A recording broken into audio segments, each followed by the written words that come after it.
I'm alive. Yeah, I'm hanging in there. Yeah. I'm kind of busy, but I'll talk to you soon. Yeah, I'm struggling, but yeah, I'll be all right. Okay. Yeah, I'll call you back. Okay. Love you. Okay. Bye then. Bye. I was saved when I was 21 in 1991, and Richard in 1999 when he was 26. We'd both been through university and even worked in suburban general practice for quite some time and not met. And then in 2004 we met, but when we did meet, it happened pretty quickly. We sort of met, got engaged and married between November and April of 2004, or November of 2003 and April of 2004. So, and after that, we just took a year off. Yeah, which was lovely. We didn't really know each other that well. And so we spent that year just getting to know each other, and yeah, we're very much in love and just had a wonderful year. It was good. It had its troubles, but it was good. It did, yeah. So, yeah, during that year, I got a really big book. I was studying the book of Revelation.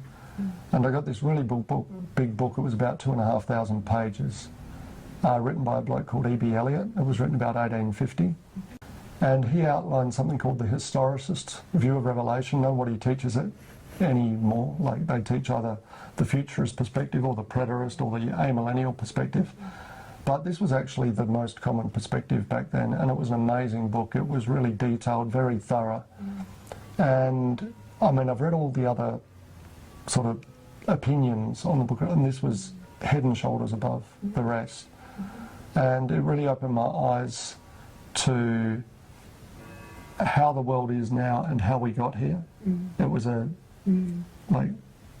history of the Christian world up until our modern age, and it sort of dropped us right in the battle for true and biblical Christianity in our age. Okay, so historicists, they understand that John wrote the book of Revelation late in the 1st century, around 96 AD. And he wrote it as a word picture code that details Christian history, or the history of the gospel age, from 96 AD all the way through to Christ's second coming. And it's history revealed in advance for God's people who can understand that they are in a battle between a kingdom of darkness and a kingdom of light. The kingdom of darkness is a Romanized religious tyranny, and it's institutional and it's oppressive, and it perverts the simplicity of the gospel. And that's the dark kingdom, and it treads down the whole earth. Over and against that, you've got a small number of true born-again believers who are called out of the world. In the book of Revelation, they're called the 144,000. They're called the bride of Christ, and they follow the Lamb wherever he goes. And they're a small remnant bunch of ragtag believers, but God's Spirit is with them and helps them to testify in all number of situations, so that from the 1st century up until Christ's second coming, the increase of his government just keeps on happening. It keeps on expanding, and it's a wonderful read. So this small bunch of born-again believers are persecuted. The big religious tyranny doesn't like it standing up against error or standing for the truth. But in that they share both the trials and the victories of Jesus Christ. I think people now can see that the world's gone increasingly crazy. There's very unstable governments, corrupt corporations, just madness at the top end dominated by the mainstream media. The question is, what do we do with that? I mean, everybody can see the problem. What is the solution to it? So I read a book several years ago by a man called John Perkins. He worked for mega corporations as an economic hitman, and I won't say more about it than that, but the book is called The Confessions of an Economic Hitman. And in it he said, how do you rise up against a system which provides everything from your food and clothing to your Medicare to your social securities, womb to tomb comfort? How do you step out of it and challenge it? And especially because you think it's about to self-destruct. Very good question. Very good question. That's the question on everybody's lips. Yes. What do we do?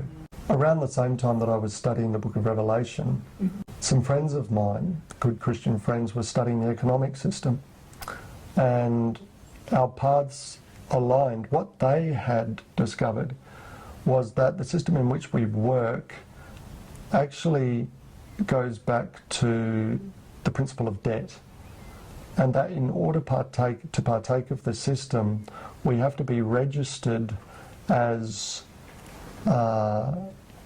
beneficiaries of a trust, but also collateral for a debt, which ultimately goes back to the people who are lending us the money into our government. Anyhow, one day we're sitting down in the lounge room and they say to me, "Okay, Rich, where do you think we're up to in the book of Revelation?" And I'd been Which is the thinking, question everybody asks. Yeah, yeah. Everybody wants to know. and I'd been thinking a lot about this. Yeah. But one thing I really had witness to in my spirit was the fact that we live during the time of a beast that has two horns as a lamb and speaks as a dragon. I had studied a lot of history. Going back to the French Revolution, mankind's thinking really changed. From thinking that there was right and wrong, from thinking that there was truth and error, we went to thinking that truth was constantly evolving, and there was a man called Hegel that came up with the concept of the dialectic, meaning that if you give an argument on the right, it can be countered by an argument on the left. And we see that in Parliament as Liberal, Labor, Republican, Democrat, and on a broader scale, Communist, Capitalist. And it seems that whilst we were promised liberty, equality, fraternity, while we were promised all kind of freedoms in the name of the new world, we were sold into a system that offers two horns like a lamb, or two options, but actually delivers us a tyranny. And what we're finding now is we're constrained by two options every time we vote. There's Liberal or Labor, Republican, Democrat, but we feel like we're not getting freedom with either choice, and we're still being dictated to by the deep state. So democracy originally looked peaceful, but the longer it's gone on, the more it seems to be totalitarian and leading us into a one-world Marxist system.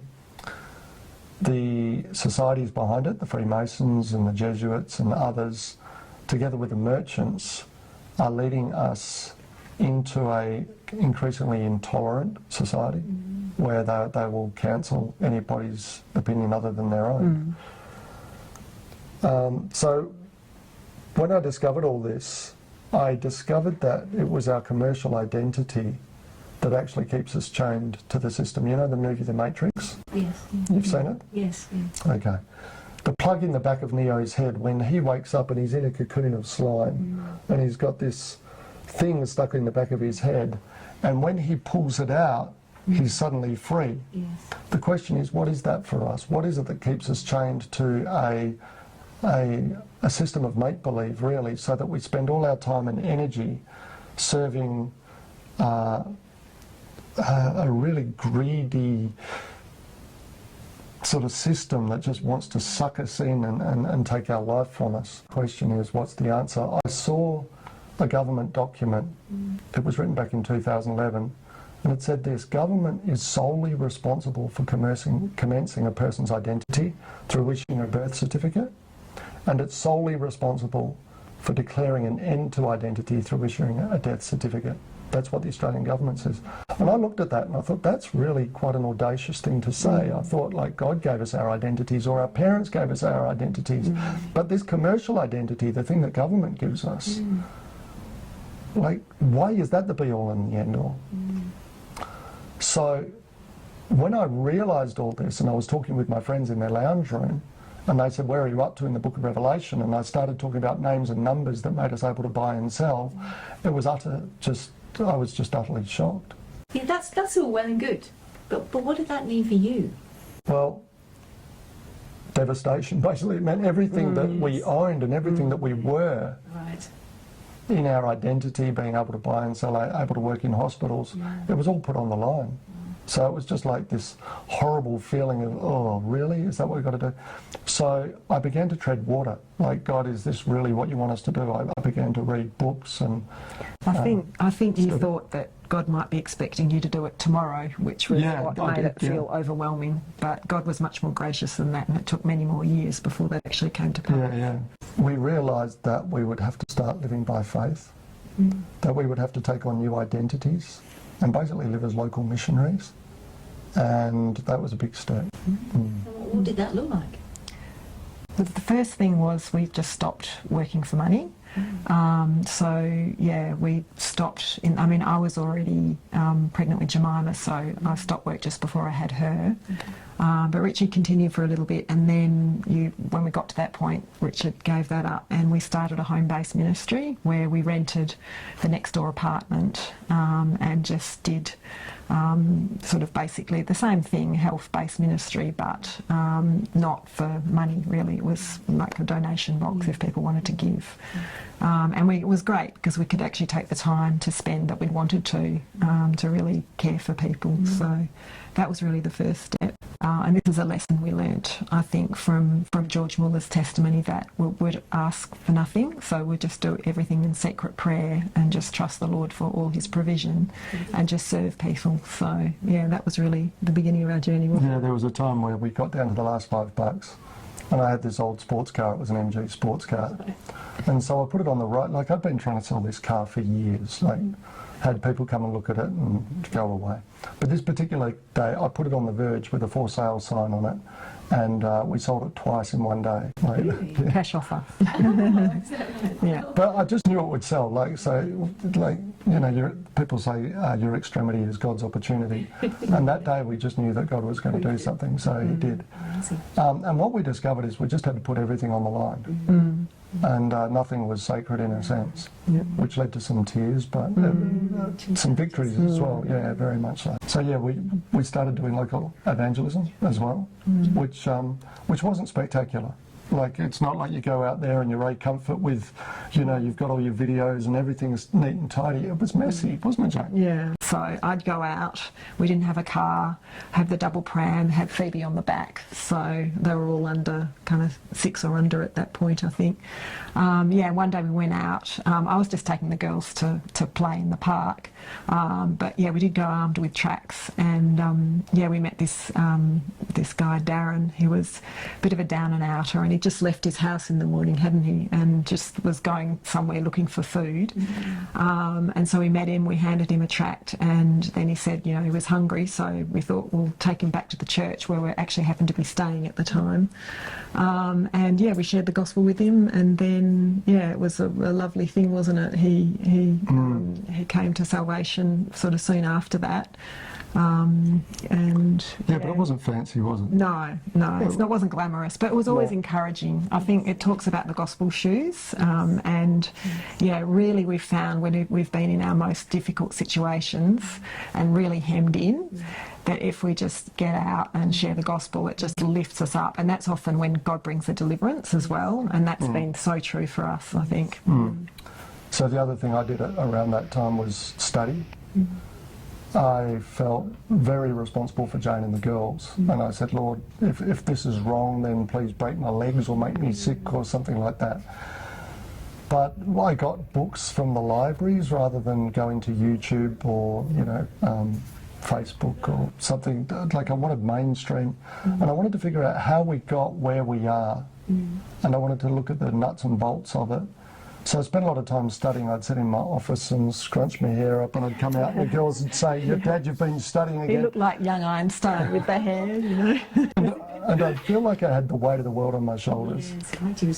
But at the end of that, what we did basically was I thought I was going to have to write 1,000 pages, and I wanted to, but it ended up being 20 pages of really carefully researched material, which I wrote as an affidavit, and I got it signed by a JP.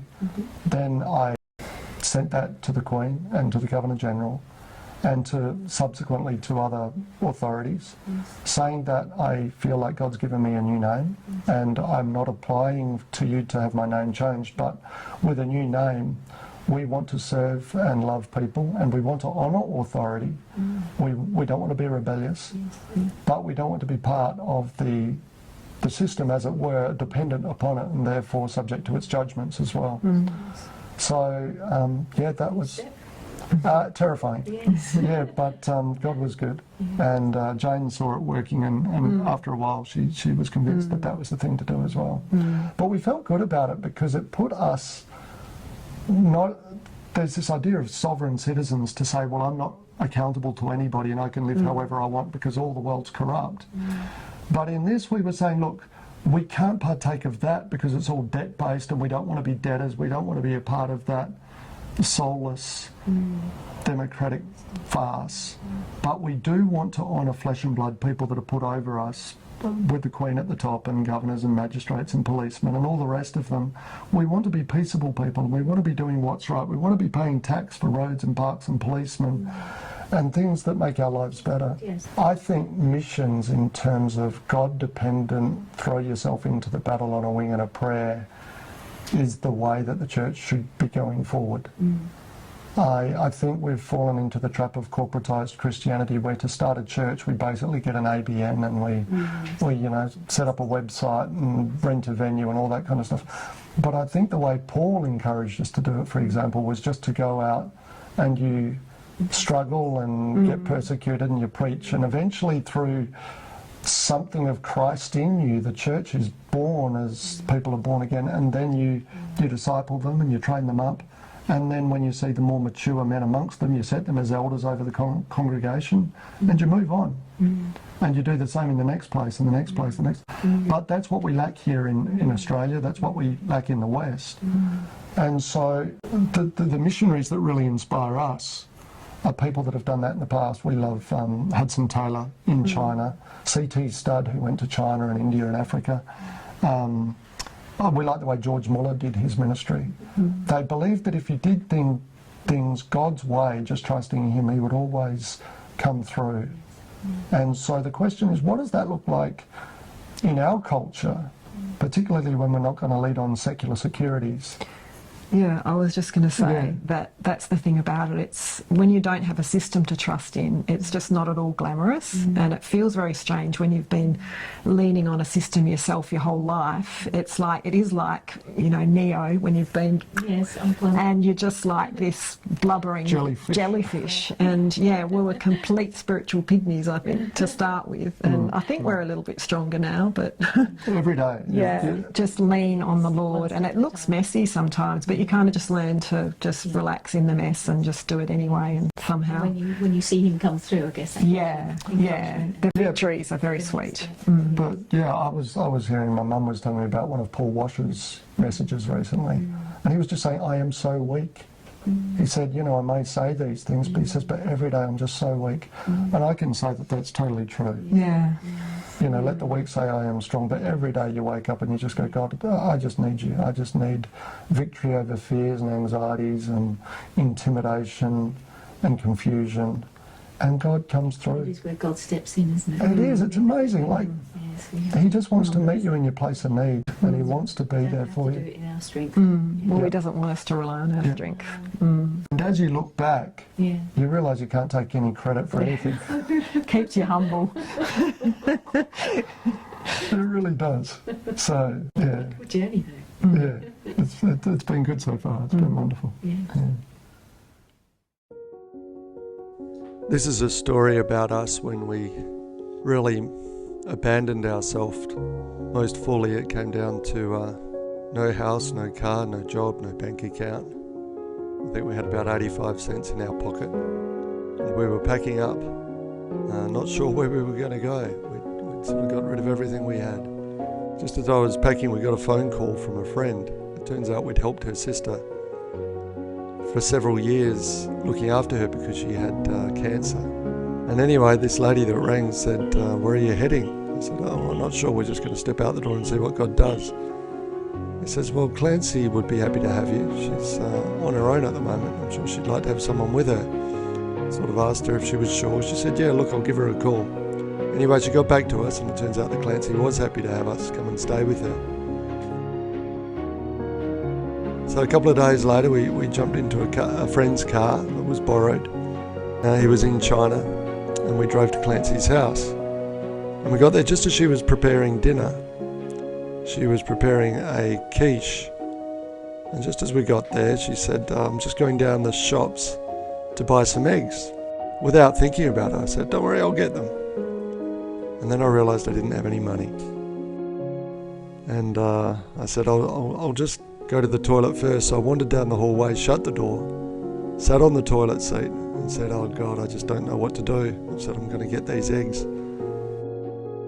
Shortly after that, I remembered that in the car that we were borrowing, there was $2. I knew we were going to get the bond back from the house that we'd just finished renting.